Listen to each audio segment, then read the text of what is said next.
museum head curator. And this is our kickoff program for Meet the Architects and Designers, Pueblo Architecture Today. So we're really excited about the speaker series. It is sponsored by the New Mexico Humanities Council. So let's go ahead and give a round of applause for them. They've really put in a lot for us to do this. And so there's 5 programs in this series, and so this was the first one today, and then the series will go through early August. So our format today is that we're going to hear a presentation from Duane Blue Spruce, and then we'll go into a moderated discussion, and then we'll give the exhibition tour with Dr. Ted Hohkay and Dr. Lynn Paxson, the exhibition curators. And so I'm going to go ahead and introduce our speakers for today. And so Duane Blue Spruce, who's Laguna and Ohkay Owingeh, worked as a project manager at the Institute of American Indian Arts until 1994, when he began working at the Smithsonian's National Museum of the American Indian in Washington, D.C., as the primary liaison and project coordinator between the museum and the architectural design and construction team. He worked in Washington, D.C. at the NMAI for over a decade, and then returned to New York City to help with the portion of the NMAI that remains there, and that is the George Gustav Heye Center, where he worked as a major exhibit designer, coordinator, and educator. Duane, thanks so much for being here today. Thanks you. Dr. Cynthia Chavez Lamar from San Felipe was appointed to be the 3rd director of the Smithsonian's National Museum of the American Indian in 2022. She has a long history of working with the NMAI in a variety of capacities, from an intern to associate curator to director for collections and operations. And she worked as the lead curator for one of the major inaugural exhibitions, Our Lives. She is a leading force among Indigenous people who are museum professionals. She's passionate about leveraging the museum's reputation to support shared initiatives with Indigenous people and communities regarding the care and stories of museum collections and in increasing access to museum collections. Thanks for being here today, Cynthia. Dr. Ted Hohkay from Isleta is a distinguished professor and Regents Professor in the Community and Regional Planning Program in the School of Architecture and Planning at the University of New Mexico. He holds a PhD in political science from the University of Hawaii at Manoa, and he has a master's in city planning from the Massachusetts Institute of Technology and a BFA in architecture from the University of New Mexico. He founded the University of New Mexico's Indigenous Design and Planning Institute and co-founded the Indigenous Planning Division of the American Planning Association. Good to see you here today. And Dr. Lynn Paxson, PhD, is an emerita professor of architecture at Iowa State University. She holds degrees in both design and social science and is interested in architecture and design as cultural phenomena. A member of the American Indian Council of Architects and Engineers, Dr. Paxson has been recognized by the American Collegiate Schools of Architecture for her work in diversifying the architecture curriculum through Native cultures and issues. Thank you for being here today. So I'd like to go ahead and turn the mic over to Duane Blue Spruce.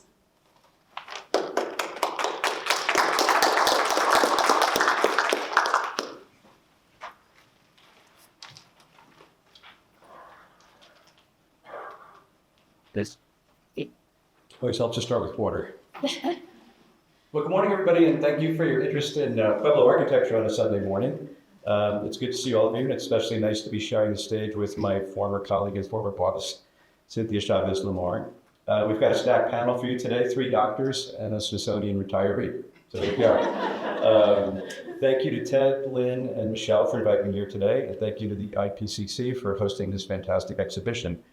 I also want to give a shout out to Alejandra Cortez for all of her administrative help, and congratulations to the entire exhibit team on a very good job, very well done. According to the flyer that I saw, today's discussion topic is how Indigenous communities have relied on their unique stories to solidify their cultural identities, resilience, and sovereignty in museum planning and design. My own unique story is that I'm a Pueblo kid born and raised in New York City. I grew up, became an architect, and spent the majority of my career working on Native museum projects outside of New Mexico. Unusual circumstances to be sure, but I think my presentation will provide some background for today's discussion. I would add that I think these Native projects also speak to the idea of legacy, and that what cultural legacy means to Native people and perhaps to Native architecture. So basically, I'm an urban Indian from New York City. Both my Pueblo father and Spanish mother grew up in Santa Fe, but I was born and raised on Staten Island in New York City. I'm the only native New Yorker in my family. You could say I'm from the eastern band of Laguna and Ohkay Owingeh. This photo was taken when I was 3 years old and is notable for two things. First, the awesome shoes that I'm wearing, and secondly, the scaffolding in the background because parts of Lincoln Center were still under construction. Technically, this might have been my first visit to a construction site. So I'm probably wearing the wrong shoes. I'm sure those aren't steel toe. Oh, but I should shout out to my two sisters, by the way. That's my sister Sharon on the left and my sister Rini on the right. Sherry just turned 70 last December, and we surprised her in Chicago for her 70th birthday. So anyway, love them dearly. So kind of going back in time a little bit, despite being a native New Yorker, my family roots and my architecture roots are here in New Mexico. The handsome fellow in the second row next to the blue arrow is my grandfather, Duane Blue Spruce Sr. In 1930, he was one of the first Native faculty members at the Santa Fe Indian School. He taught woodworking and crafting from 1930 to 1956. So some of you, if you have wooden cutting boards, picture frames, or furniture in your house that's very old, they might have been student projects from my grandfather. And it's very interesting, there was a lot of talk about Joe Sando last night and even this morning, and it's just amazing. This is a picture from the Santa Fe Indian School Centennial book, and there's my grandfather working with Joe Sando on like a piece of furniture, and Joe was maybe 15 years old there. It's kind of amazing. So my grandfather, he wanted to be an architect and got as much education as he could. He was very adamant about education, and especially for himself, but also his children. But ultimately, he didn't have access to the educational opportunities necessary to become a licensed architect. But I'm sure, knowing my grandfather, he was an excellent draftsman. From 1950 to 1953, he worked summers in the office of John Gaumin, very famous architect. Some of you may know him. It must have felt really odd for a Pueblo man to be working on architectural details for the revival of a style that had been around for hundreds of years. Later on in his career in the 50s and 60s, he worked on BIA projects such as the Santo Domingo Pueblo Elementary School. I think he wanted one of his children to become an architect, but instead my father became a dentist, my Uncle Burl became a doctor, and my Aunt Mary Jane is here in the audience today, became a professional dancer. As we say in New York, what are you going to do?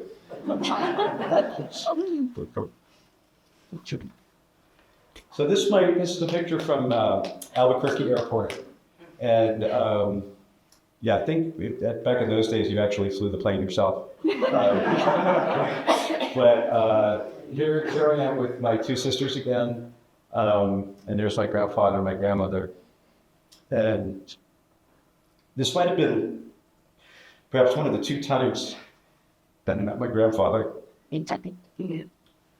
Sorry. And my parents divorced when I was 5, and I lost contact with the Pueblo side of my family for over 20 years.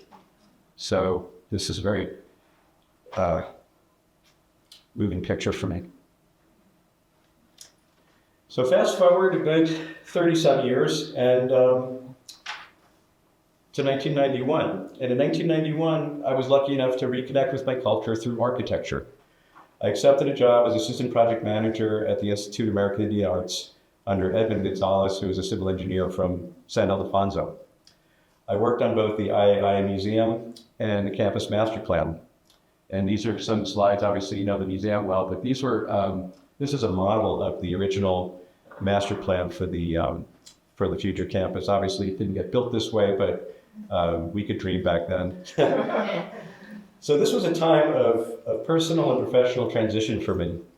I moved from Brooklyn to Santa Fe and found myself living and working in my parents' hometown.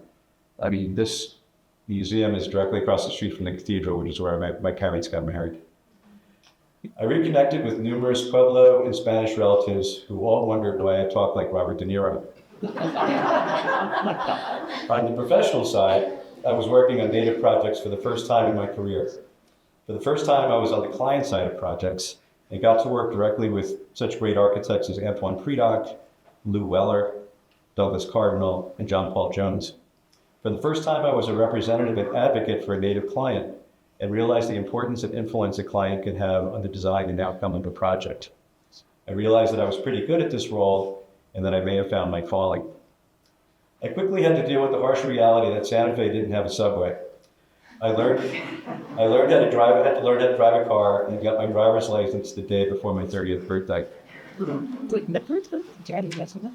So moving on to what's interesting is this. Well, I was only at the IAI for about 2.5 years, and it's amazing all the connections that I made at that time. I was at IAI. I was working with Rick Hill, Bertie Lynn Harlan, Ray Gagne, and several of these people left Santa Fe and they went to work for the Smithsonian's National Museum of the American Indian, and they were kind of nudging me and giving me the this, saying, I think we could use somebody like you here at DC. We're about to start all these projects, and I think your skill set would work for us here in DC. So very interestingly, I was working on the Allen Hauser Art Park project at the time. That's a little sculpture garden behind the museum. And it just started construction. And I was like, I really should see this project through. And they said, no, you should really come to DC. So I made the decision to follow them to the Smithsonian's National Museum of American Indian in DC. And this is how naive I was at the time. I didn't even know that Smithsonian was part of the federal government until I got to DC. And I'm filling out all my paperwork. I was like, why are all these eagles in the letterhead? That's very interesting. Oh, this is a federal job. So anyway, this was, so I named this slide Creating a Native Place because I think that's really what the museum set about to do in creating its facilities. Obviously, they couldn't do much with the Beaux-Arts building in New York, but certainly for new construction, we could really start from scratch and do things properly. So just a background, obviously we have a facility in New York. That's where I worked for 19 years with them. Obviously I arrived in DC in 93 with my pregnant wife and cat, and we embarked on these two. We just finished up the project in New York in 94, and then we started work on the design and of the next two projects. So my timing couldn't have been better. So the process by which we started on these projects, and I noted in the exhibit across the hall that two things that really resonated with me. One is that architecture is ceremony, and that things are done with purpose and intention. And I think that really resonated because I really felt like that's what we were doing when we started the design of these projects. The methodology proposed by founding director Rick West was to work directly and collaboratively with Native people in planning and design. This was a relatively new approach for an organization as big as the Smithsonian. Process to Native people is very important, whether it's gathering clay for a pot or preparing for a dance. The how is very important. And so we conducted, and this was a little before my time, there were these consultations that were conducted in the early 90s, which resulted in this document called The Way of the People, which was kind of like the guiding force behind how we were approaching these buildings. It was much more than an architectural program. It was really very aspirational based on what Native people were saying they wanted from these buildings. And in the lower left, you can actually see in the middle is Rick West, in the middle is Rick Hill, and immediately to Rick's left is a very young Rick West, so he goes back a ways. Yeah. So the first project we worked on was the Cultural Resources Center. And not many people visit this facility because it's not really a public facility. It's really a home for the collection. And so I showed this slide because it's basically the site is located in an area in Maryland outside of DC. But the Smithsonian has this whole campus of buildings that are kind of back of the house buildings for the museums on the mall. And so you can see where the site is, and immediately to the left of the site, you see that kind of boxy structure. And that's actually the support center for Museum of Natural History and Museum of American History. And what's very interesting is you'll see the form and shape that the CRC takes. Our building basically does programmatically very much what that building does. And those buildings are referred to as pods in the Smithsonian because they're very modular, very, and yet you'll see when you involve Native people in the planning and design of a facility, it's basically programmatically the same, how different the architectural outcome is. So the CRC was always envisioned as a place that actively welcomes and engages Native communities in the care of the collection, and that still goes on. I was just visiting the CRC in early February, and here the building is, 25 years old or something like that. It's decades old, and everything that we envisioned in these planning sessions and in the design of the building still goes on today. It's just a beautiful place to visit. You feel welcome there. I especially like going in the morning when the sun is streaming in through the east entrance. And it's just a really nice place and it feels very welcoming and comforting when you arrive there. So it's also a place where traditional care methods and state-of-the-art conservation techniques are used to care for the collection. So we're very conscious of having both those things happening under one roof. So bringing things back to Santa Fe yet again, this is in 1993, and I was still working at the IAI at that time, and the design team for the CRC, this was because the Native American Design Collaborative, led by Lou Weller, was a major component of the design team.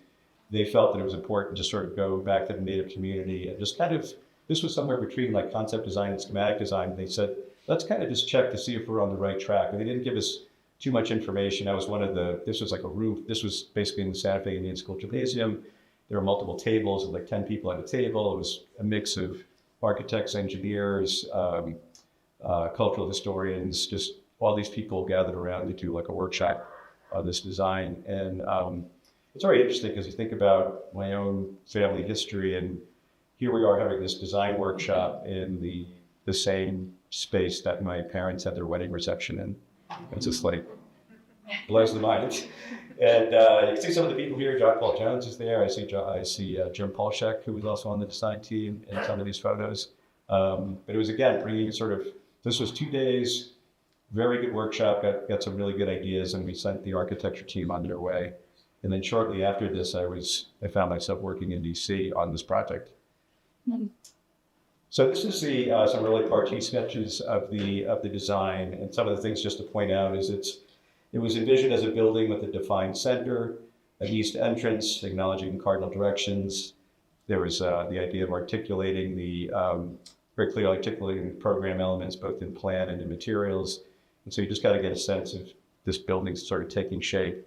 The idea was that in a lot of our collection, the objects, Native people are masters of abstracting elements of nature. And so the idea was that the building itself could be an abstraction of nature, so that the main element is this spiraling roof, which is inspired by things found in nature, such as a nautilus shell, a spider web, a butterfly's dragon. You'll see that some of the other pictures. So here's a site plan of the project, and you can see how, this is basically the form that the building took. Obviously, there's a big parking lot in front. The gray blob over to the left is one of the ponds that I was talking about. So we're kind of on the edge of this campus of Smithsonian building. So there was this kind of, we did have to connect back to the rest of the campus in some way. So we do have like a bridge off to the west side of the building. But also you can see how the building cuts up against a wooded area, which is in the back on the north side. And you see that circle, that outdoor circle there, and that's actually an outdoor ceremonial area that was part of the design, included in the design, and I might picture that a bit. And I just remember, like, this is classic Smithsonian. Back in the days, we were sitting in these meetings, and there's an army of consultants on the design team, and then the Smithsonian has its army of experts on our side. We have our own life safety engineers, our own security people, blah blah blah. And it's almost like we're in these meetings, not necessarily fighting with each other, but working things out, coordination stuff. And I just remember the security guys from Smithsonian saying, "Wait a minute, you're going to take an object out of the collection, out into the woods, and do what?" They're like, "No, this is how it goes. This is a native thing. Trust us on this one." The other thing I want to point out is there's a tower. It's kind of in the square in the upper right there, but it's a very tall communications tower, and there was always like rumors about is there White House communications going through that tower? Is it CIA or whatever? It was very like off limits. There was barbed wire around it and everything else. You never could hear it. And I actually was invited to the CIA to speak for their Native American Heritage Month, and I had to take the opportunity. I was like, this is my chance. So I asked the guys, like, so about that tower on the Suitland, is that the CIA? And the guy, not missing a beat, he said, "We can neither confirm nor deny the existence of the tower." So there you go. Moving on. So here's a perspective section of the CRC. And this kind of shows the other notion behind this building is the collection was housed very improperly in a warehouse up in the Bronx traditionally. That was the old Museum of the American Indian up in New York. And the collection was just very compartmentalized, and everything was in like industrial shelving. It was very small spaces. So really the antithesis of that is this design where under this spiraling roof is just basically one big space where the collection is housed. So the collection is basically open, the whole collection is open to itself, and it's connected by that large open stair that you see in the section with the big roof overhead. And then to the left, you can see the what we call the rotunda, where you enter the building. There's a big skylight over it, letting the sun in. And then in the floor, there's a little glass block window that lets you look down to the lower level. So Cynthia was referring to this last night about this sort of, the 6 directions where we've known 4 directions, but also above and below. So I just wanted to point that out in the section. So here's some examples of the pictures of the finished building, and on the upper right, you can see this is the east entrance where you arrive. So the roof comes around, and then it opens up into like this metal lattice. So even as you're entering the building, you're aware of the sky above you, even as you're entering the building. So it's almost like the building opens itself up to you. Then you can see that the outer wrapper is kind of like an L shape with a spiral inside it, but the wrapper is clad in this precast tinted concrete with the angled windows in it, and then all the angled walls are clad in that concrete with concrete block with the gray banding in it. So it's kind of the articulation of the different angles and elements as you approach. And then to the right of the stair, you can't see it too well in this image, but there's a water feature which kind of runs towards you as you're entering the building. And Cynthia referred to this yesterday, but there's a real kind of family culture out at the CRC. They do all sorts of fun stuff, but one of the things they do is they have a boat race every year in the water feature. So collections people, they're really wacky. They use collections with packing materials, and they craft these boats, and they send them down the water feature. Buildings take on a life of their own after they're occupied the house. So there you see an aerial shot. Actually, this picture is taken from the tower that may or may not exist. But that's a picture from above. It's not like you're up in helicopter or anything, but it was in that photo. You can see the bridge. There's a bridge that goes from the first floor out into the outdoor ceremonial area. This is the outdoor ceremonial area. So right, and it's just again, this is a collections facility, and this is what it looks like because Native people were involved in design.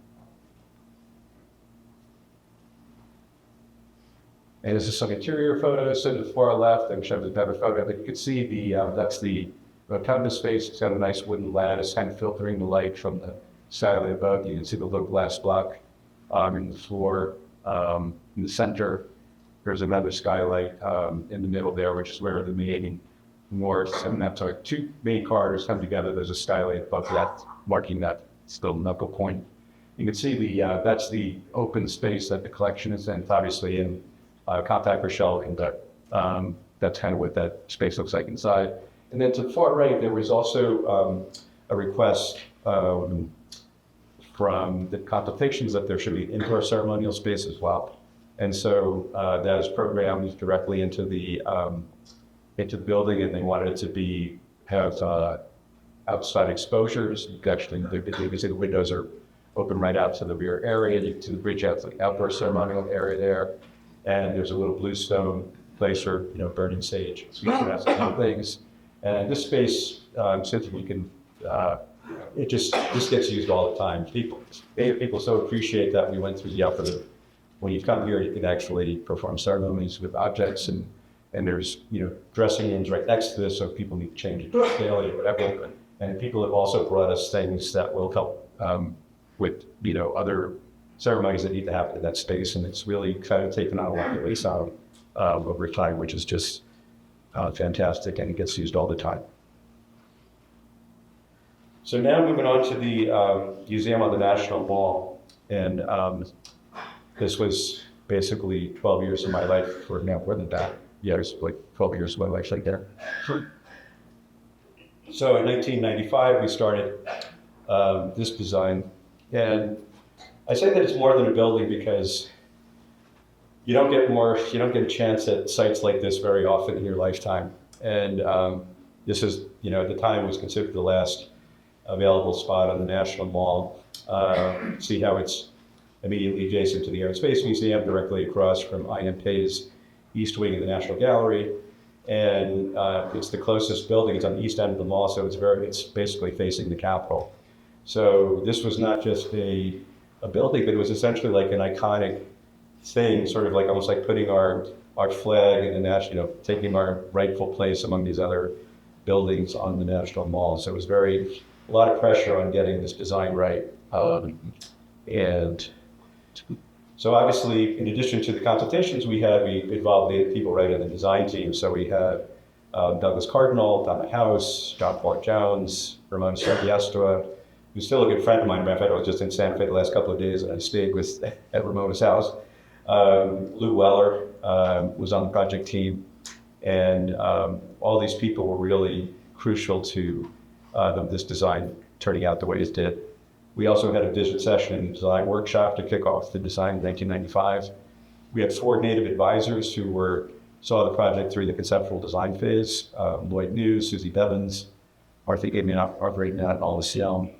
We also took the design on the road when it was in concept phase in 1995. We went to 4 different places. We had one in DC, one in Phoenix, one in Minneapolis, and one in Seattle. And the image on your bottom is the workshop that we did in Seattle. And we were basically like presenting the design as it was. And we had artists and architects and people, it was kind of like I was like kind of taking on the design on the road and getting critiqued. And it wasn't always pleasant, I gotta say. And that's me. You can see a young me with more hair in the bottom photo there. I think hopefully I'm not wearing the same shirt. It looks like maybe that says something. I'm aging gracefully. And that's Donna House on the right. She's a wonderful Diné ethnobotanist who was really instrumental in the design of the landscape and elements of the landscape, and I'll get into that in a minute. So here's some exterior shots, and for those of you who haven't been to the museum, I'm just going to go through these fairly quickly. But the whole notion is this: it was as if the idea was that the building was already there, and it was like a rock formation that had been carved by wind and water. Again, it's a sort of abstraction of nature. And I think in one of the consultations, somebody had said in Indian country, our monuments are natural elements, and I think that was one of the phrases that really stuck with us. That this building, in fact, could itself look like a natural rock formation, natural element. And so this is the east-facing entrance to the right. Got this big cantilever over the top, which is again sort of like protecting you as you were entering the building and kind of sheltering you from the elements. And it's a very dramatic cantilever. You can obviously see Douglas Cardinal's hand in the design of this as well, her with the near elements.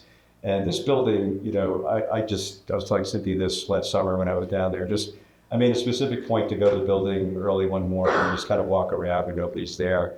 And the way that it plays on all these ins and outs and curves of the building is just gorgeous, and also obviously the texture of the stone.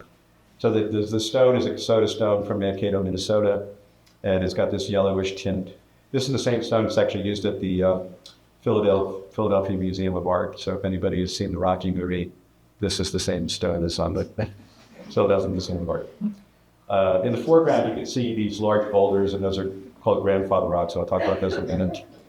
Here's some more building exterior shots, and I think this was before Ted took some stones with him, but so it looks like all the stones are intact there. But you can see the different textures of stone that were used on the building, and the idea was that the building was kind of emerging from the earth, so there's what were called roughback stones at the base of the building, and then they kind of get smoother as they go up. So there's kind of a gradation to the masonry. You can see some of the inspiration for obviously the masonry found in traditional native architecture was part of the inspiration. And here's the site plan. I could probably talk for an hour just about the landscape, so I won't.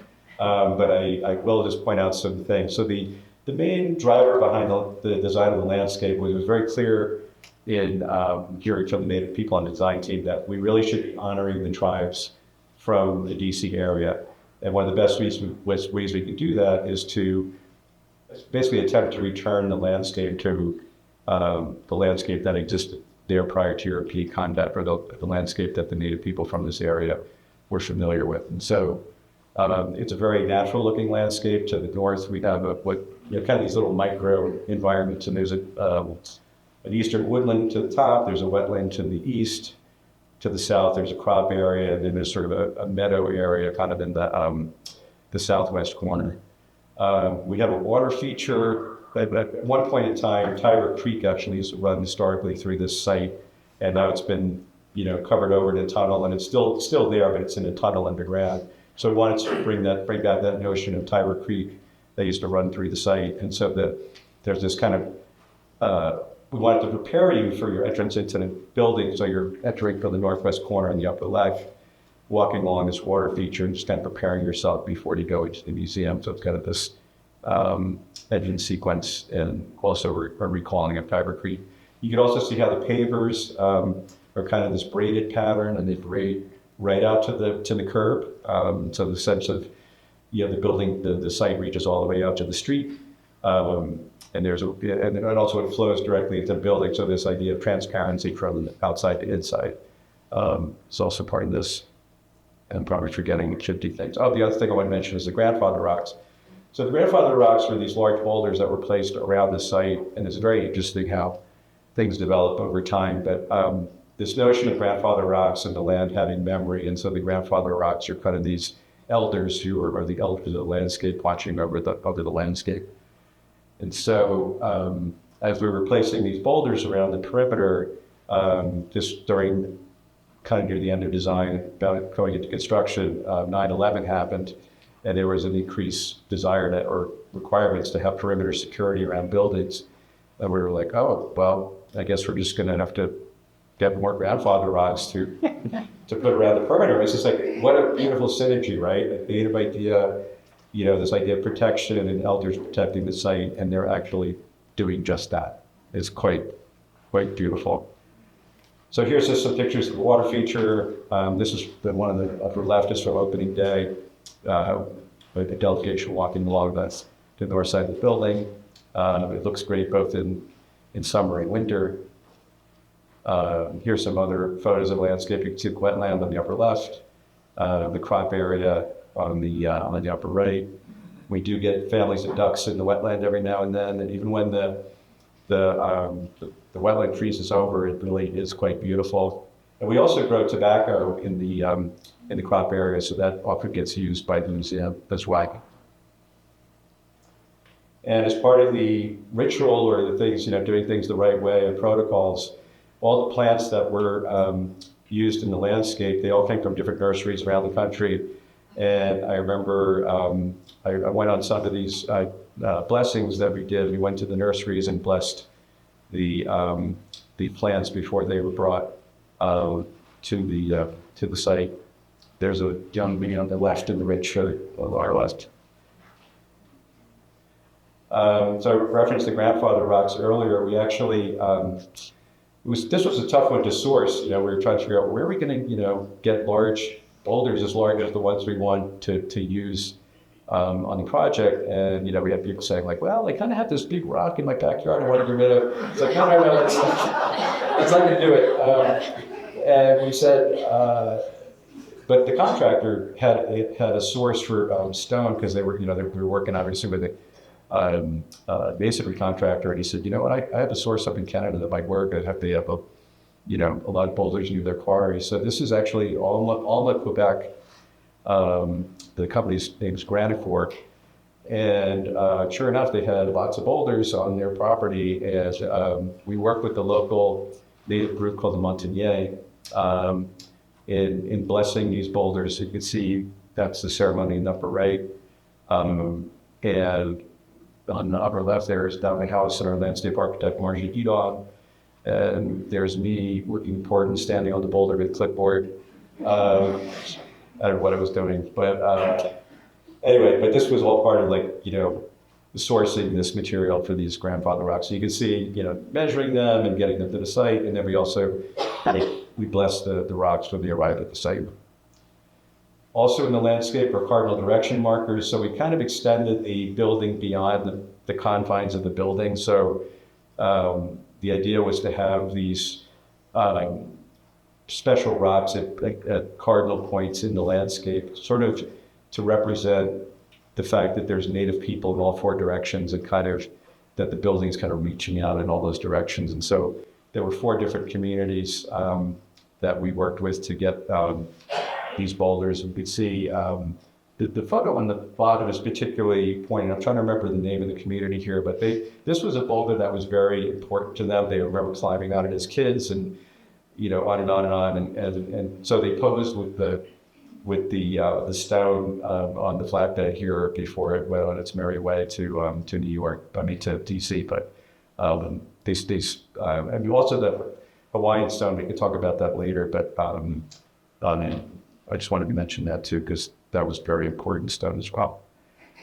So in the exhibit across the way, there's a lot of there's mention of cosmos and place, and part of we wanted to recognize that in the design of the building. And so in the Welcoming Plaza, we actually marked the birth date of the building, which was the date the legislation that created NMAI was signed. And I'm kind of forgetting the date. I know it's November 1989. I'm trying to remember the day. Anyway, what's marked in the plaza there is the path of the planet. So if you're looking up into the nighttime sky, it's the path and location of the planets on that particular day in the nighttime sky. And so that's what you're seeing. There's a diagram on the upper left, and then you can see it actually on the lower left. That what plays out in the odds of design. And then in the spiral on the lower right is marking the lunar standstills outside the south entrance to the museum. And then this is the Potomac space. This is the main space inside the museum. Again, I can probably talk about this for a half hour or so, but it is this notion of open to the sky. It's oriented on cardinal directions. It's got this beautiful copper screen wall that was designed by Ramona Sakiestua. It's as if there's the space is surrounded by a basket that's been set down into the earth, and so that's kind of the design idea. On the south side, we have this prism window which filters the southern light into the space, and it creates these beautiful color spectrums on the wall and the copper screen wall. And believe it or not, that's me standing in the space. And the photographer said, do you want to get in there? It's just sort of scale figure. And this is we're pretty close to, this is maybe, I don't know, a month or two before we open. And I'm standing there with my hard hat and wondering if, Ted was recently, are we ever going to finish? But I also remember feeling, and this is a very selfish architect thing, but I remember feeling man, I've had this building to myself for 3 years, and in a couple of weeks, I'm going to have to turn this over to the public. And like, what weird thought to have, but I was having these thoughts. And, but I was like, and of course it's wonderful, right? It's a great thing. But that's what I was feeling in the moment, long ago. And so here's the atomic space again, cosmos in place. We're marking winter and summer solstice in the patterning of the floor. It's a beautiful wood floor with red and black granite on the outside, sort of, marking those points. And you can see how the space gets used. So there's this large interior stairway, which works great as like an amphitheater. So whenever there's something going on inside of the fun, you just have all these crowds of people able to watch programs and so on. And I got to say, this is very funny, but one of the best things we've ever done, and this was very early on, I think it was probably in like 2005, we actually, what's his name, Felipe Rose, the guy from the Village People, he's part Native, as you know, and I think they received I think it was like a gold record or a platinum, I think whatever, YMCA had gone platinum or something like that, so they had a platinum, the actual platinum record. And they actually donated that to the museum, so that's in our collection. but the day that they were handing that over to us, Felipe was on hand to turn that over to us. And I think it was also like his 50th birthday. So like we rolled out a birthday cake for him, and like he was presenting us with this platinum record. And then he led the whole Potomac in a sing-along of YMCA. So it's just, you just never know how a space is, there's no reference here. I thought it was a great moment. It's like people having fun, they had in a nice space. It was great. And then the other thing I want to mention is just kind of the notion of the building having a handcrafted quality. And so you can see some of the details here in these photos, the stone wall, the copper screen wall. It was fabricated by a company in Kansas City. So here we are visiting their shop. On the lower left, there's Charles Ross, who's actually doing a new project, the Star Access project here in New Mexico. But at the time, he was the one. He's a kind of a genius. But he designed the prism window, and there are series of prisms that were organized in such a way to create these very special light patterns. You can see the door handles to the door, and the sun symbols in the glass. Some more examples of that sort of handcrafted quality. And in the lower left, it's very interesting. We work with a Japanese company. This is a hand-woven theater screen. So you can see how long the lean is. They hand-wove this theater screen, and it's got a raven and a moon in the curtain. That's a picture of that. And finally, I'm going to close with this image, which is a few years ago, I saw this on a T-shirt of a Native visitor to the museum in New York. Not only is it a cool T-shirt, but for me, it's a reminder about legacy and how Native people live in the present while always being aware of past generations, our elders, and future generations, those that will look back to us. It is this notion of legacy that we carry with us because our history is so deep, marked by numerous challenges to our very existence. We weren't supposed to make it this far, and yet, through our own remarkable strength, will, beliefs, adaptability, sovereignty, and cultural resilience, here we are. It's so amazing to see all these talented Pueblo architects and designers in this exhibit. Through their work, they honor their ancestors and contribute to the cultural legacy of the Pueblo people. They are promoting indigenous ways of thinking about design and planning for those generations that will follow them. In contemporary jargon, it's like they're creating architectural and cultural receipts. I can only hope that somewhere my grandfather is observing us all today and smiling. Thank you. Thank you, Duane. You look where you're getting, but so I'm glad that Duane was able to qualify something for me, because I thought that when he had made his migration journey to Washington, D.C., that he had gone there with his wife and his pregnant cat.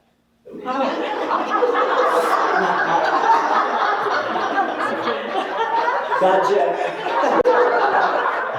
And I gotta say this. So my wife was like 6-7 months pregnant at the time. These are the things you don't want to do, like when they say, you don't want to do these stressful things all at the same time, like move, change jobs, have a baby.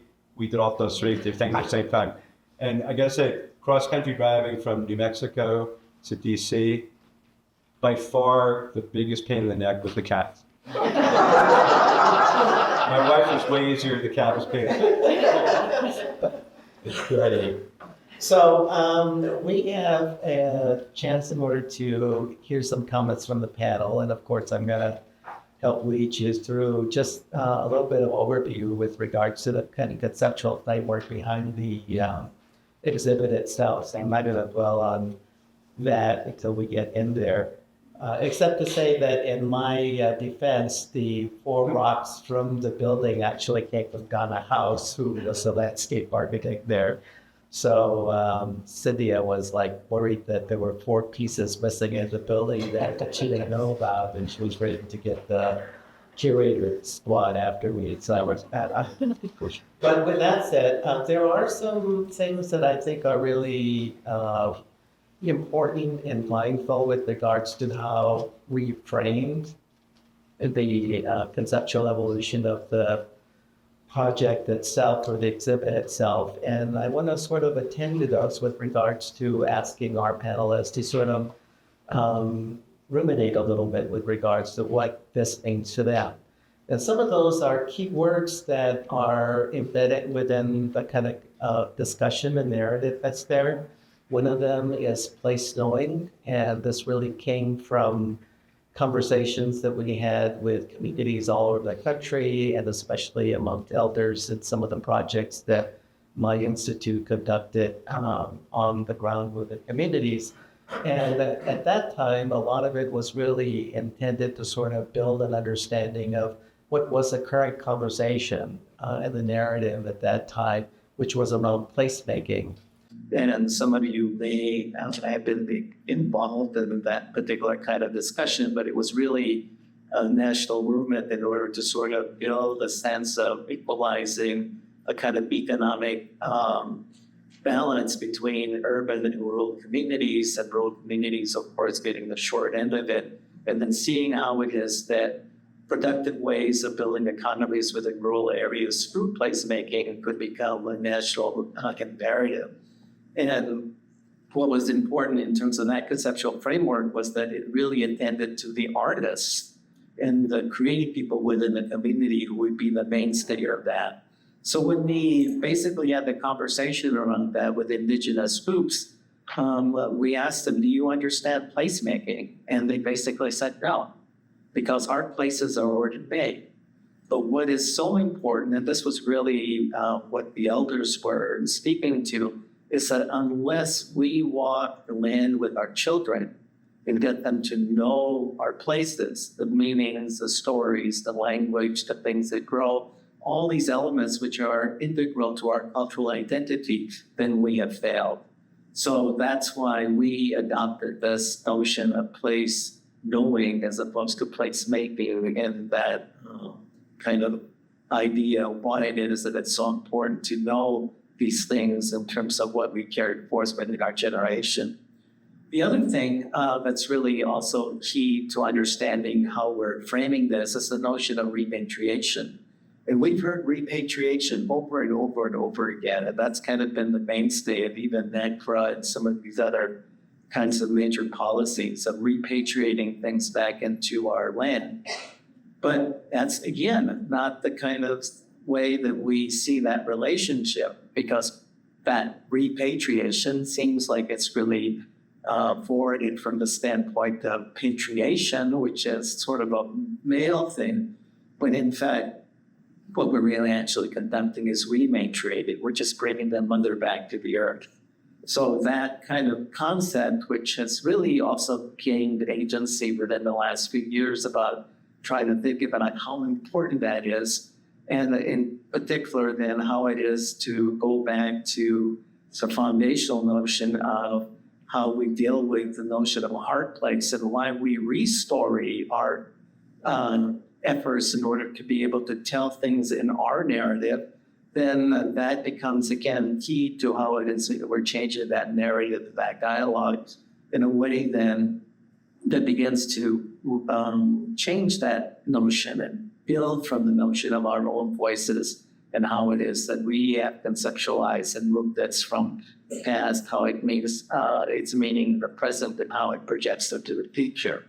And then the last iteration of this in terms of the sort of conceptual aspect of it is the idea of the people are beautiful already.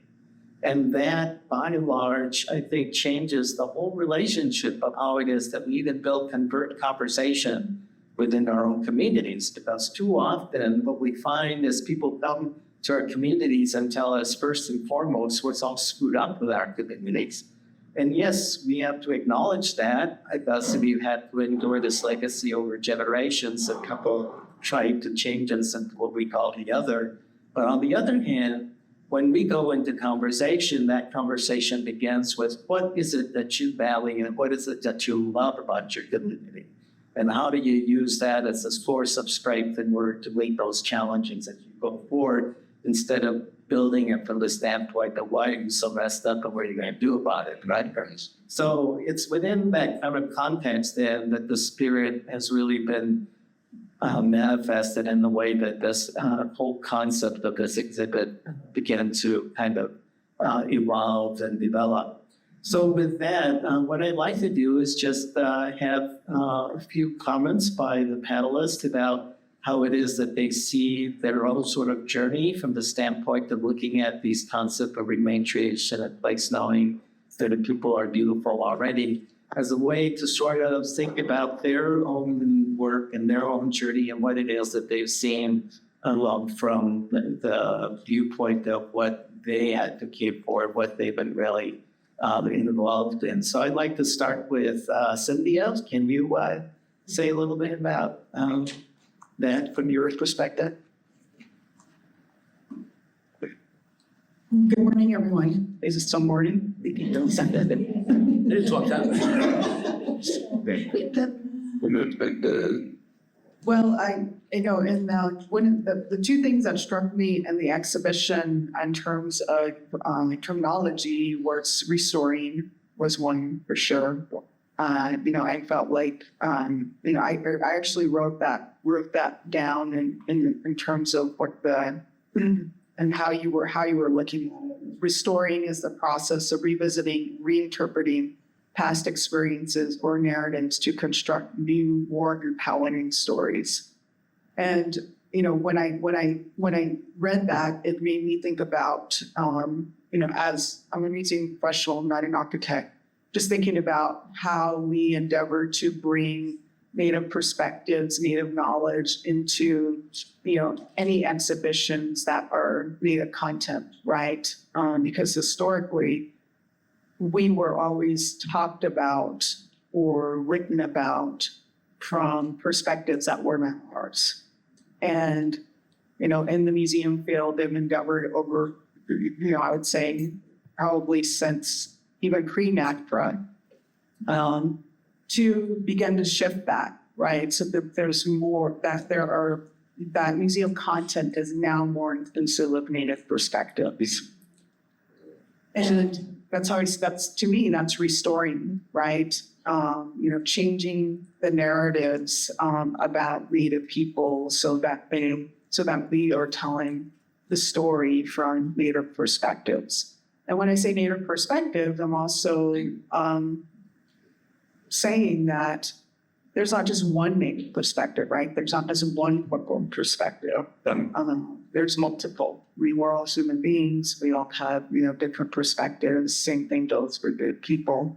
So I thought, for me, that was something that I took away from this exhibition that I think is really, really important. I haven't heard that term before, so I don't know if that. And I'm no longer in academia, so I don't know if that's something that is new, or is that something that people have been writing about, or did you or geniuses? It's a matter that it's an underground that's actually beginning to manifest itself in all sorts of different circles.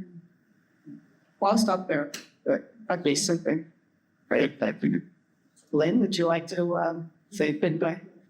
Well, I talked enough, but please, you go. Yes, I was waiting on his pregnant cat. Thank you. But it should make it very comfort.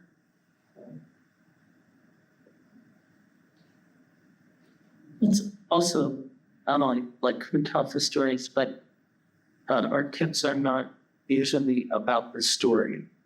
They're about bloggers from most professional practice. It's an object, a thing, and it's duller when you finish. And what we really wanted to underscore a lot in terms of our time at is that, in fact, we're talking about this effect that places for time, exchange, they tell not just a story, but many stories from different people's perspectives, whether they're kiddos or elders or both professionals or non-professionals. It's the story of the place and the life that place support that was important. So we really wanted to make sure in our exhibit included the stories of the place. So the restoring got a lot of movement here.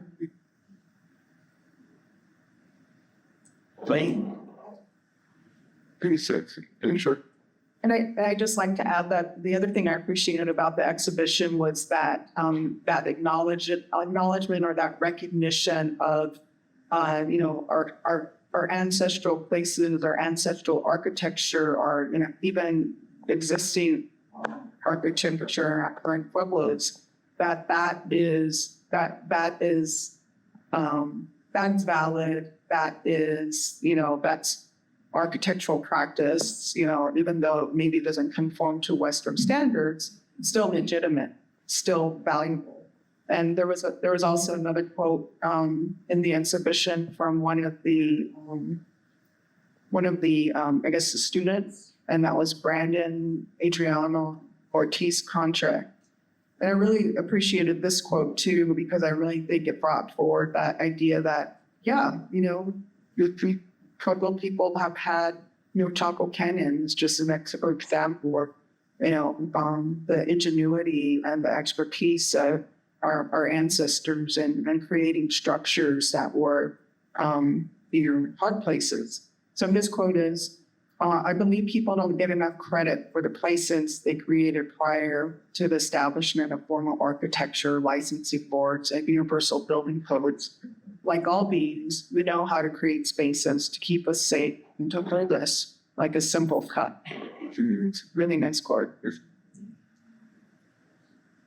I'm glad you like after that poignant. Anyway,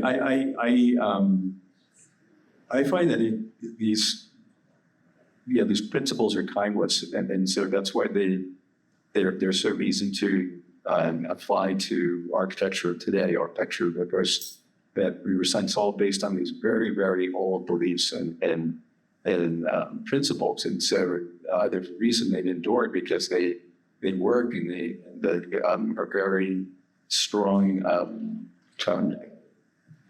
signposts for creating good buildings and architecture. And I think there's no greater proof than that the fact that you can create native places in places that are perhaps traditionally native. You think back and see, of course, every place was traditionally native, but to create a native place on the national mall, or to create a native place in Super Area, it's not an easy thing to do, and yet it all felt very organic as we were doing that. It's like, of course we would do it this way. Of course, we create these spaces, and it's really just kind of amazing to all these years later to see these buildings and this architecture working as it was planned. Obviously, not everything is perfect, but all the major design ideas still work, and it doesn't even matter if people go to the building and they don't.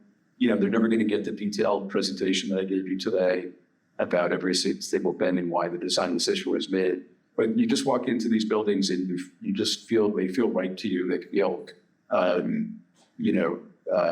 welcoming, and they just feel right. And that comes from all these little, hundreds of decisions that you make that actually, and I'm just in the case of any project, but for these in particular, just all those people and all these great ideas actually ended up to something. And one of the things that really struck me in the exhibit, which I really liked, was in the back of the section, a little story about children painting the tiles that became part of the building. And I just thought that was such a beautiful thing.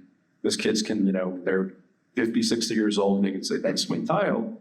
And it's that whole sense of community being involved, different generations, And everybody can have something to do with the building of something. I just thought that was a really wonderful thing. You know, nobody, even again, I walked into it, but I would not have known that those were done by children. But just the fact that they're there is that's important. So anyway. Yeah. Thank you for that. I'd like to just ask one more question and then we have to wind down and go into the main exhibit so we can explain some of the components of that.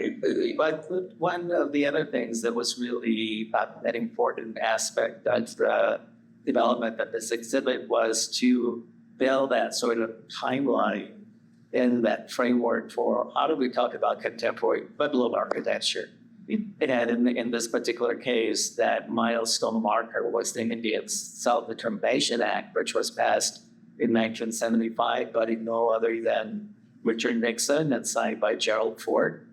And I just learned last week by happenstance that this is actually the 50th year anniversary, and that the Senate, U.S. Senate passed a resolution acknowledging that milestone and the passage of that act. And that was a huge game changer in the Indian country because it basically allowed us to be able to contract our services for the very first time. And the very first contract that was approved was the transfer of the Albuquerque Indian School to the All India Council. And from there, then erupted this amazing renaissance of what it is that we see in terms of identity, living a place, and things that we now are celebrating in terms of our architecture and design, infrastructure, so on and so forth. So I'd like to ask the panel, what is their take on the impact of the Indian Self-Determination Act? So, Cindy, can you take a stab at that? Not a historian, Ted. That's okay. Okay. Well, I actually, as you were talking, I was thinking about the importance we place on historical dates, and often they're not our own historical dates. And I'm thinking about 1680 for Pueblo Revolt, and the fact that, you know, way back then, our ancestors, you know, decided to rise up and expel their colonizers at the time. And I feel like, you know, that spirit of resilience, that spirit of resistance is something that's always been with Pueblo people. And so while I think that date is important, and it certainly gave, you know, our people an opportunity to have access to things that they hadn't previously, kind of sort of level the playing field, so to speak. I think that, you know, that spirit of resistance, that spirit of resilience has always been with us. And, you know, we always managed to look out for our people, look out for our culture, look out for our language. And that's why we're still here today. I mean, I think, you know, New Mexico is a very special place. And the fact that we only have so many Pueblos here and other tribes that continue their cultural traditions, have their language, and, you know, I say that, you know, after living in Virginia for now, 10 years, and, you know, thinking about the fact when I come here that, you know, I'm almost guaranteed to run into a Native person. And that's very special. I mean, that's very unique. You don't have that in a lot of places in the United States. So, yeah, I think that.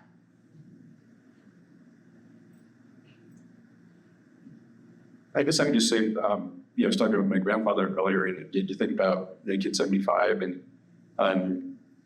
you know, perhaps how different his career might have gone if he had not sort of, you know, been sort of post 1975, what his career might have looked like, because he would have had greater agency and sort of, you know, what he would have been able to do. It's kind of interesting, you know, post 75, what Indian people did would continue about that agency they have in what they're what they're able to create, what that happened for all over. So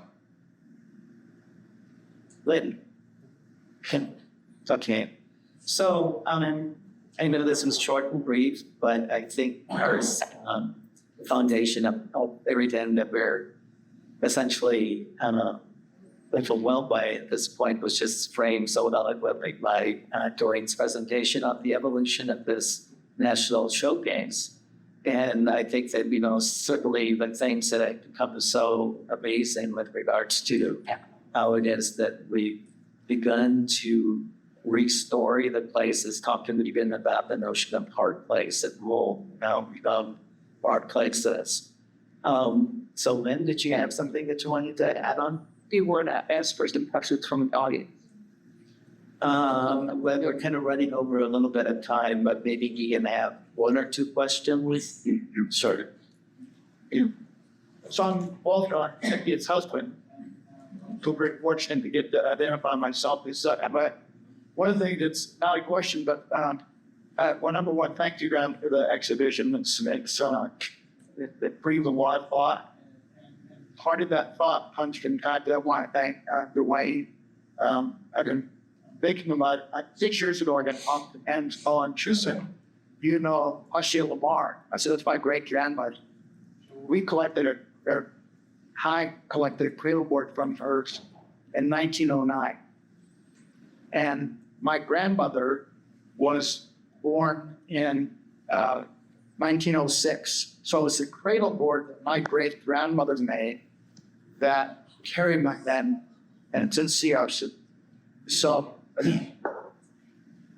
sorry, I'm going to replicate your emotion at the same time, but recently somebody asked me, they said, now that you know that it's there, and I got to go and I got to touch it, I got to see it, I got to think about my great grandmother. She gave me my name and had a real affinity for me. But this person said, now that you know it's there, you want to bring it home. You want to take it and bring it back.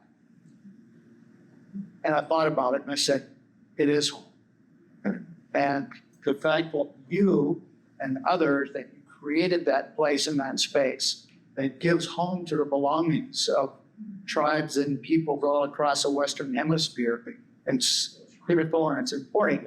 And going through the exhibition, I kind of had that same thought about these places and spaces that Native people have had and played an instrumental part in designing concepts and this building itself. When Cynthia talked last night about her father having a role in this very place, when you think about it, and the exhibition really brought that home to me, is how important these spaces are, because they are our homes and they're the places that our things belong to. We Freddie, thank you.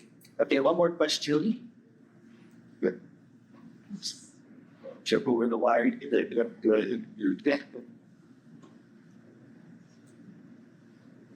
Just, I don't know the main number of the act that just was signed to New Mexico and be important, being in New Mexico, I should say, and fighting to the Native people.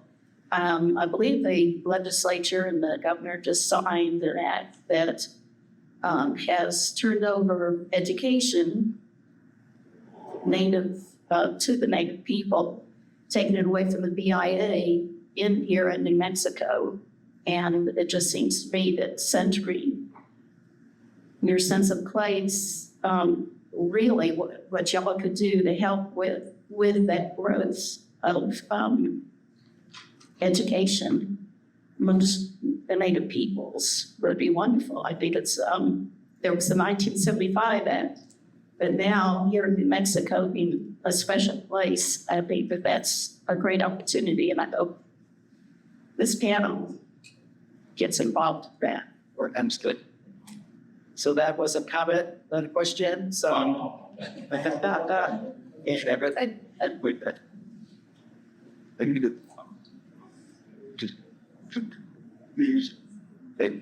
So this is directed just to Ted and Ted only, so close your ears. Just kidding. So So when I was helping you guys at this exhibit, I was going through the infancy of the exhibit. So I thought of it as a life cycle. So what is the life cycle of this exhibit right now? I know this wasn't the end plan of it. I want to know more about the features of this exhibit. And I'm so proud of you guys all. Thank you.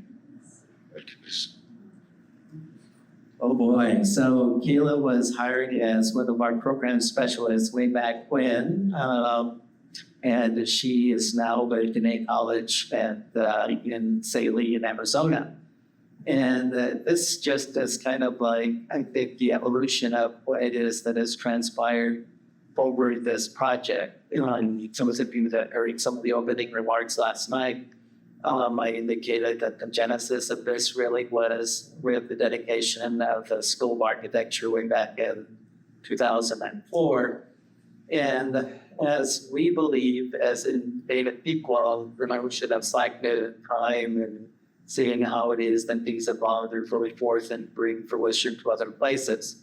So one of the basic elements of this, and Lynn kind of touched on it a little bit last night as well too, is that when we started, we had this grandiose idea that we were going to do this exhibit about all the new native architecture in the whole of the United States.